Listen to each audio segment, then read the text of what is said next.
Quando que você percebeu que era um paranormal? Com que idade? O que ocorreu? O que você costuma dizer para as pessoas que não acreditam na paranormalidade? O bruxo usa varinha, vassoura e caldeirão ou isso é coisa de filme, de desenho animado? Por que as pessoas têm tanto medo dos bruxos e das bruxarias? Como é que a gente pode diferenciar a bruxaria do espiritismo, da umbanda, do candomblé, enfim, de outras religiões aí? Qual que é o Deus de vocês? Vocês acreditam numa divindade? Existe uma bruxaria do mal? Como é que funciona a bruxaria? Um exemplo real. Você consegue ver quando uma pessoa vai morrer?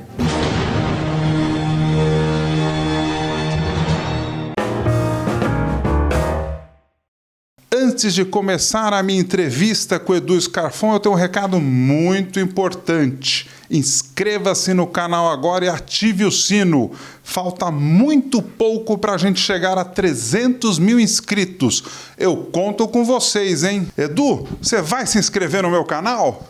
Com certeza, já estou me inscrevendo. Assim que a gente terminar essa gravação, já vou estar lá. Eba, já ganhei um inscrito, hein? E não esquece de ativar o sino, hein? Vou fazer isso, combinado. Isso é importante, gente, porque quando você ativa o sino, você recebe a notificação dessa entrevista e das novas entrevistas. E quanto mais inscritos o canal tiver, mais entrevistas eu vou conseguir fazer para vocês. Quando que você percebeu que era um paranormal? Com que idade? O que ocorreu? Olha, por volta do início da adolescência, né, 12, 13 anos, eu sempre percebia que eu sentia demais ali a dor de uma pessoa quando estava passando por um problema. Como assim? Quando a pessoa desabafava comigo, eu pegava problemas do outro para mim, né, problemas... Um familiar? Um amigo? Amigo, colega, quando assistia alguma coisa na TV. E daí eu percebia que com o tempo eu ficava mal por conta daquilo, ou ficava meio down, ficava para baixo. E isso foi piorando com o passar do tempo. Mas isso não acontece com todo mundo? Com todo mundo, mas quando isso está um pouco fora do controle, né? A gente já tem que se atentar porque talvez a pessoa tenha um dom que a gente chama de empatia entre os dons psíquicos e os dons paranormais. É uma capacidade que a pessoa tem de saber o que o outro está sentindo, de pegar ali a dor do outro, pegar a energia do outro. E como bons amigos, a gente pode até ouvir, ser compreensivo com as pessoas quando elas desabafam, mas assim, a gente sentir as mesmas dores, inclusive físicas também. Você começava a sofrer a dor do outro. Exatamente. Isso já é um indício que de repente, porque é do outro, não é sua, né? Que você tem uma tendência em captar ali as coisas do outro, ou seja, ser uma esponjinha, né, psíquica. Mas isso como, é um problema. Como não confundir isso com um problema psiquiátrico, por exemplo? Eu até achava que era problema psiquiátrico no início. Porque comigo isso foi avançando a ponto de começar a ter efeitos no corpo físico. Então, por exemplo, eu sentia a dor física que uma pessoa poderia estar sentindo, ou uma doença, por exemplo. Eu converso até hoje com alguém em leitura que tem problema de estômago, por exemplo, eu sinto o meu estômago também começando a pegar. E eu não tenho nada nesse sentido, porque hoje em dia eu tenho um estilo de vida muito saudável com relação à alimentação, estou sempre me cuidando, mas eu pego. Então a mesma coisa, por exemplo, às vezes eu estou conversando com uma pessoa que ela é confusa e eu começo a ter lapso de confusão na mente também, de perder a linha de raciocínio. Então você é uma esponja mesmo. Sim. Hoje eu conheço formas de evitar isso, de me proteger. Mas durante uma leitura, por exemplo, eu não posso me proteger. Eu tenho que captar, porque tudo isso vai me ajudar a fazer uma boa interpretação do que a pessoa está passando. Mas eu me lembro na adolescência, assim, tomando banho para ir para o colégio, e eu pensava numa situação de uma pessoa que eu conhecia e que tinha sido vítima de um homicídio, né? Assim, conhecia de vista, e daí o que acontece? Eu começava a sentir a dor que a pessoa sentiu no momento que ela foi surpreendida ali, que ela foi assassinada, né? E daí eu começava a suar frio ali dentro do banho, a pressão começava a baixar, e daí eu começava a passar mal, tinha que sair, fechar o chuveiro, sair, me enrolar ali numa toalha, nisso eu chegava atrasado para o colégio, eu ficava mal ali por horas nas primeiras aulas. Isso acontecia tanto com pessoas conhecidas, mas também com desconhecidas, quando eu ficava muito pensando. Mas se essa pessoa morreu, até onde foi essa dor? Então, na verdade, eu captava o que ela sentiu naquele momento. Antes de morrer. Antes da morte, exatamente. Eu ia até um momento, psiquicamente, até um momento onde a pessoa estava, em como aconteceu, e daí eu ficava sentindo aquela dor, que era uma dor que a pessoa não sentia mais, mas que a energia ficou ali naquele local. Por isso que quando a gente vai em alguns lugares onde aconteceu algum tipo de atrocidade, alguma coisa negativa, a gente tem facilidade, na verdade, de captar isso, porque essa energia fica, às vezes, por muito tempo. Se não for feito um trabalho para limpar aquilo gruda em parede, chão, piso, e daí uma pessoa mais sensível energeticamente, às vezes entra exatamente nesses lugares, passa mal, não sabe nem por que está mal, mas acaba passando. Qual foi a pessoa que estendeu a mão para você, que te ajudou, te amparou nesse momento? Eu imagino que você tenha entrado numa grande confusão. Eu fui buscar nas religiões uma resposta, Mas né? sozinho, com essa idade? Sozinho. Com 12, 13 anos? Não, foi mais para frente, assim, por volta de 14, 15 anos, eu já comecei a ir nos lugares. Então, assim... Mas com quem que você dividiu esse sofrimento? Pera um minutinho. Com quem que você dividiu esse sofrimento? Com ninguém, na época. Você Porque ficou sofrendo calado? porque eu tinha, na verdade, eu achava um pouco desconcertante dizer isso, porque eu achava que qualquer pessoa que eu comentasse iria falar, ou é problema psicológico, ou precisa ser internado, precisa tratar, não é normal. Então, na verdade... Você ficou com medo de ouvir ele tá louco? Exatamente. Então, eu evitava comentar, né, sobre isso. O que eu fazia, eu conversava quando eu ia, por exemplo, no centro kardecista, né, perto da minha casa tinha um, então eu ia lá, conversava, né, com a pessoa que cuidava ali do centro. Daí eu comecei a ir em centro de Umbanda, porque existe muitos, né, é uma religião muito popular aqui no nosso país, então eu ia também para buscar respostas. Houve uma época que eu ia no mesmo ano em centro de Umbanda, Candomblé e kardecista. Ajudou?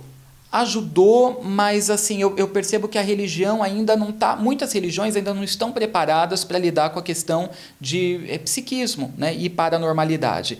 Aonde eu fui encontrar um pouco mais de resposta foi na bruxaria. Daí, alguns anos, inclusive antes dos paranormais, eu fui para Salem, né, em Massachusetts, a cidade das bruxas, e lá eu conheci a minha sacerdotisa, minha mestra, que é uma autora, né, chamada Laurie Cabot, de bruxaria, conhecida no mundo todo, bem senhora, ela vive lá, e ela, sim, está viva, atende pessoas, conduz cerimônias ainda, e ela, inclusive, deu muitas palestras em Harvard sobre bruxaria, ela popularizou muito, né? Porque a crença dela na bruxaria é não só como religião e como filosofia de vida, mas ela crê também na bruxaria como ciência, que tudo, né, a energia das ervas, das coisas, que tudo pode ser comprovado. Ela, inclusive, né, sofreu um acidente há uns anos atrás, né, estava bem malzinha da saúde, e ela falou para o médico falou que ela não andaria mais. Ela falou, eu vou mostrar para você como, através das técnicas de cura e do estado alfa, é possível eu retomar, né, e voltar a andar. E hoje ela está andando, né? É bem senhora, mas atende pessoas. Ela já contribuiu muito com a polícia também em investigação de gente que estava desaparecida. Então, vamos falar. Aqui no Brasil isso não existe. Mas nos Estados Unidos, um paranormal em algumas cidades americanas, ele é convidado pela polícia para ir na cena do crime para ajudar na investigação. Ele não é decisivo, mas a polícia ouve o paranormal e muitas vezes muitos crimes são decididos ou desvendados com a ajuda do paranormal. Ele não decide a investigação, mas ele ajuda. Você sabia disso, né? Sim, exatamente. No caso mesmo da Laurie, ela auxiliou a encontrar a região onde possivelmente estava um corpo de uma pessoa que estava desaparecida. E foram lá, investigaram, procuraram, buscaram e encontraram o corpo ali. Então, nos Estados Unidos, isso é muito difundido. Aqui no Brasil ainda está, assim, aos pouquinhos, engatinhando, né? Mas eu já tenho situações, às vezes, onde algumas pessoas vêm até nós, assim, que estão investigando alguma coisa, né? Para, de repente, a gente dar um toque ou ajudar em alguma coisa. Eu já tenho visto também com alguns colegas acontecendo, mas tudo bem restrito ainda e engatinhando. Mas você é a favor da polícia começar a adotar esse apoio paranormal para a elucidação de crimes, enfim, você apoia isso? Eu sou a favor desde que as pessoas que estarão, por exemplo, fazendo esse tipo de trabalho, sejam também estudadas, porque existem hoje exames de imagem que são feitos no cérebro de um paranormal, de um médium, né, nos Estados Unidos, e que comprova que quando ele está ali em alguma atividade paranormal, o cérebro funciona de uma outra forma, de um outro jeito. Então, é possível comprovar que uma pessoa tem uma tendência à paranormalidade. Hoje, eu até desassocio a paranormalidade de espiritualidade. Embora no início, começando, ainda ignorante com relação ao tema, eu fui buscar em religião respostas para isso. Mas, para mim, hoje em dia,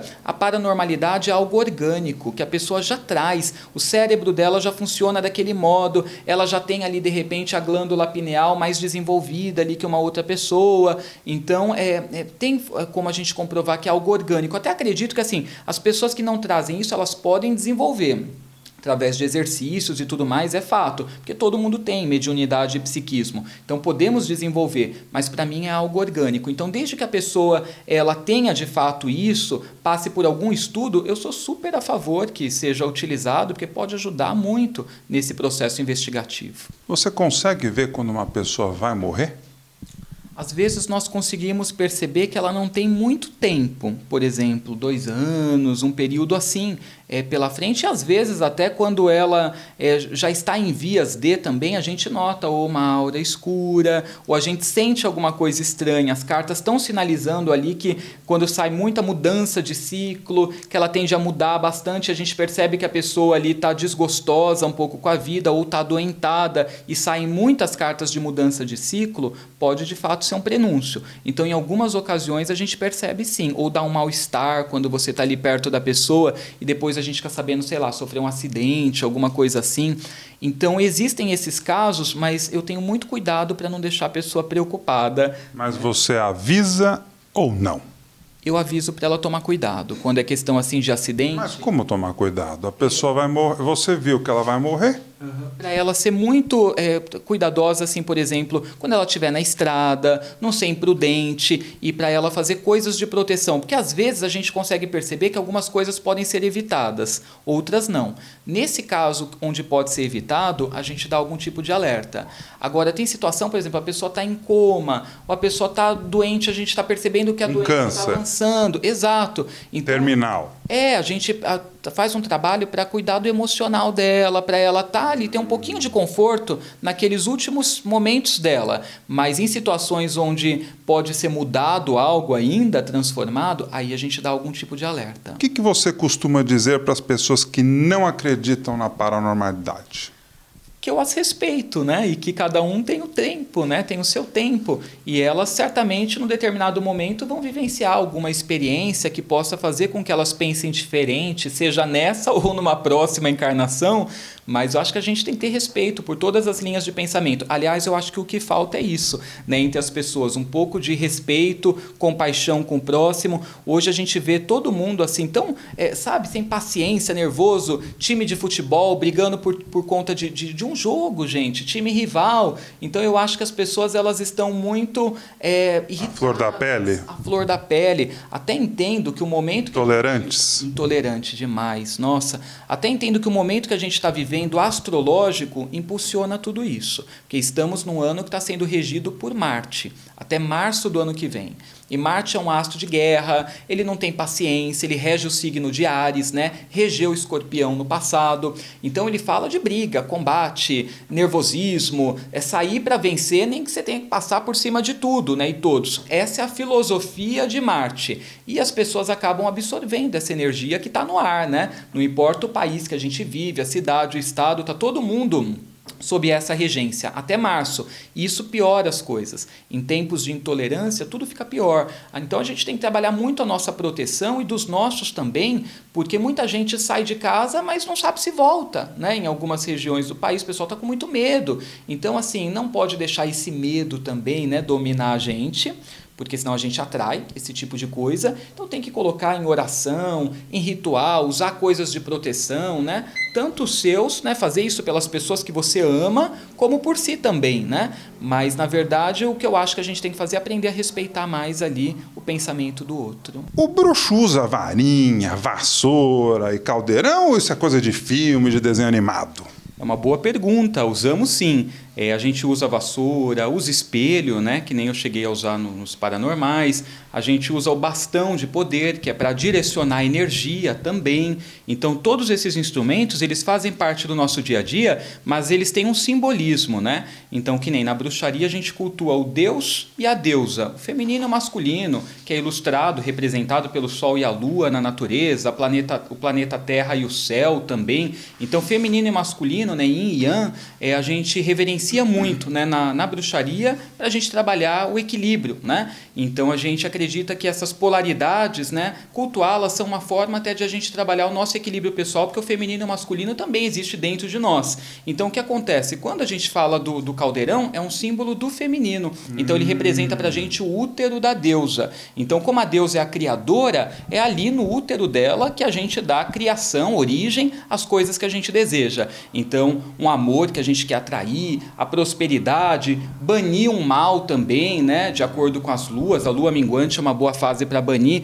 Então, o caldeirão é um instrumento que a gente usa para dar vida às coisas. E assim, cada um dos instrumentos tem o seu simbolismo. A vassoura já representa, o cabo dela representa o masculino, o falo, né, do deus, a parte de baixo a vulva, o feminino, e nós usamos ela para quê? Para fazer limpeza de energias, limpeza de ambiente. A vassoura da bruxa, ela não encosta no chão, né? A gente usa assim, passando pelos locais, mas sem encostar, né? Porque nós usamos para fazer uma limpeza astral desses locais. Então, por vezes, colocamos ervas de limpeza também na vassoura. Então, todos esses instrumentos existem. É que Hollywood deu uma fantasiada neles, né?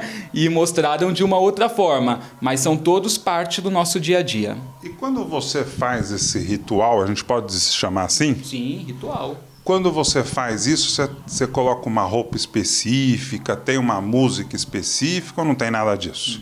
A gente usa, na música muitas vezes, o tambor, né, o instrumento que a gente usa, porque as batidas ritmadas do tambor fazem com que a pessoa entre num estado alterado, né, ou meditativo de consciência. O tambor é hipnótico. Aliás, tudo no ritual de bruxaria é hipnótico. Tambor, o fogo, né, que encanta a gente, você fica com a atenção ali vidrado, né, nele, a fumaça do incenso, as danças circulares, o círculo também é hipnótico. Então, todo ritual tem uma configuração para a pessoa entrar no estado alterado, ter as visões, insights, conexão com outro mundo. Então, nós usamos tudo isso. E a roupa, não são todos os bruxos que usam, né? Porque no dia a dia, a maioria trabalha como todo mundo, né? Então, é médico, bancário, psicólogo, né? As diversas profissões, hoje a bruxaria ela tem crescido muito. Mas, assim, durante o ritual, tem gente que usa uma túnica, que isso representa que a pessoa está vestindo o sagrado naquele momento. O bruxo, ela está separando, né, o eu material do dia a dia do eu espiritual dela. Por que as pessoas têm tanto medo dos bruxos e das bruxarias? Isso é muito antigo, né? Vem desde a época da Inquisição, né? Onde as religiões dominantes elas pintaram que os celtas, os antigos que cultuavam os deuses, né? Os povos pagãos faziam coisas, né? Que não eram das mais adequadas perante essa religião, né? Que era uma religião dominante. Então todos os nossos deuses foram transformados em demônios, né? Em diabos. Os nossos antigos cultos, né? Eles passaram a ser a imagem deles, né? Manchado ou adquirindo uma outra conotação. Então isso é um trabalho de um marketing negativo muito grande que foi feito desde a antiguidade, né? Porque na verdade a gente nem faz mal para ninguém, porque a gente acredita que o que você faz volta. Então não é que a gente não faz porque é iluminado, bonzinho, mas porque não é inteligente fazer, né? O tempo que você perde fazendo uma besteira pelo outro, você está fazendo alguma coisa produtiva por si. Como é que a gente pode diferenciar a bruxaria do espiritismo, da umbanda, do candomblé, enfim, de outras religiões aí? A diferença principal está que na bruxaria a gente não incorpora, então não tem nenhum tipo de incorporação. A gente acredita nos espíritos, estabelece uma comunicação psíquica com eles, né, na maioria das vezes telepática ou sentindo, né, ali o que o espírito está trazendo para a gente, reverenciamos os ancestrais, os antepassados, mas não há incorporação. A gente acredita que precisa fazer as coisas conscientemente, você estando no domínio de si mesmo. Embora essas religiões são ótimas, trazem curas diversas para as pessoas, né, trabalham muito bem a espiritualidade, mas essa é a diferença principal. Qual que é o Deus de vocês? Vocês acreditam numa divindade?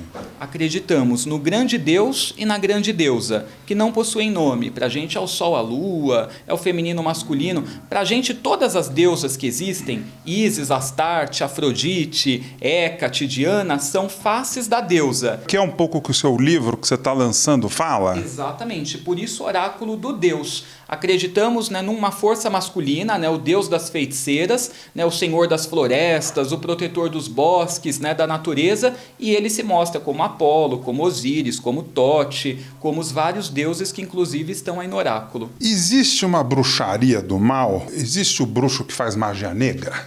Existe, porque assim, a magia, ela pode ser utilizada para o bem ou para o mal, né? Todos nós fazemos magia também. Eu brinco que o padre, quando ele está transformando ali a hóstia no corpo de Cristo, também é um rito de magia que ele está fazendo. O corpo e o sangue de Cristo. Exatamente. Então todos nós fazemos magia, o pastor faz magia, só que a diferença é que as pessoas fazem magia, às vezes, sem perceber que elas estão fazendo. E não dão esse nome. E não dão esse nome. A gente faz magia, que para mim é o ato de transformação, de um modo consciente. A gente estuda para fazer magia, para que ela dê resultado. Então, tem pessoas que às vezes podem utilizar, infelizmente, de um modo inconsequente, de um modo negativo. Essa não é a primícia da bruxaria. A gente não faz parte da nossa ética. Só que às vezes as pessoas tomadas por emoções negativas, ódio, raiva, rancor, podem fazer uma besteira. E nessas horas, quando faz tomado desse sentimento, a coisa tem uma força muito grande para o mal, infelizmente. Então eu sempre comento que a gente não deve fazer as coisas quando a gente está ali, né, tomado de emoções, porque a gente pode se arrepender e fazer uma bobagem. Então sempre espera passar essa fúria, pensa, reflete, para você entender qual é a melhor maneira de trabalhar aquele assunto. Como é que funciona a bruxaria? Um exemplo real. Então, a bruxaria é uma religião, né, que tem muitos rituais que a gente faz para poder se conectar, na verdade, com a natureza, né, com as fases, as estações do ano. Então, primavera, verão, outono, inverno, a gente tem os sabás que ajudam a gente a se conectar. O que é o sabá? O sabá é um festival que a gente trabalha a conexão ou com a primavera, com o verão, né? Celebramos todos os solstícios de inverno e o de verão, equinócio da primavera e equinócio de outono. Então nós temos 8 sabás, na verdade. Além desses que trabalham as estações do ano, a gente tem os sabás que mostram os ciclos da deusa e do deus que a gente cultua na bruxaria. Desde o nascimento até o apogeu, a morte do deus e renascimento também, que a gente acredita que tudo é cíclico. Então na vida você está nesse momento encarnado, não significa que acabou essa vida, tudo acabou, né? A gente acredita que tudo tem recomeço, acreditamos em reencarnação também. Então, na bruxaria, celebramos esses sabás, que são os nossos festivais, e também os esbás, que nos colocam em conexão, inclusive, com a lua cheia, que é um momento de poder na natureza, né? Então, fazer rituais, feitiços na lua cheia é uma ocasião de poder bem proveitosa, você tem mais chances, né, de obter um bom resultado. Então, o dia a dia de um bruxo é muito pautado assim nas celebrações desses festivais sagrados, em meditações com os deuses. Então, todo mundo tem um altar em casa, que é adepto da bruxaria. Ali a gente acende velas para os deuses, para os nossos guardiões, para os protetores, meditamos com eles e fazemos magia, desde rituais mais elaborados, né, os feitiços, até coisas práticas no dia a dia, como lançar símbolo ali para proteger o carro, lançar um símbolo, de repente, numa roupa que você vai utilizar para você ser bem notado onde você vai, né, para se proteger, expandir a sua aura para te proteger num local também, né, e de repente para você não sofrer nenhum tipo de ataque. Muitas vezes também se esconder, né, ou seja, a gente diminui a nossa frequência energética para não ser notado também por uma pessoa que de repente vai te atrapalhar, sendo que você está atrasado, tem um monte de coisa para fazer. Então a magia a gente usa desde modos mais elaborados até mais simples também. Você está gostando da minha entrevista com o Edu Scarfon? Não acabou! Vamos falar um pouquinho das previsões dos signos. Vamos falar de Áries, Touro, Gêmeos, Câncer, Leão, Virgem, Libra, Escorpião. Agora, como é o meu signo, vai falar bastante, uns 15 minutos. É brincadeira, mas... Sagitário, Capricórnio, Aquário, Peixes. Qual que é o seu signo?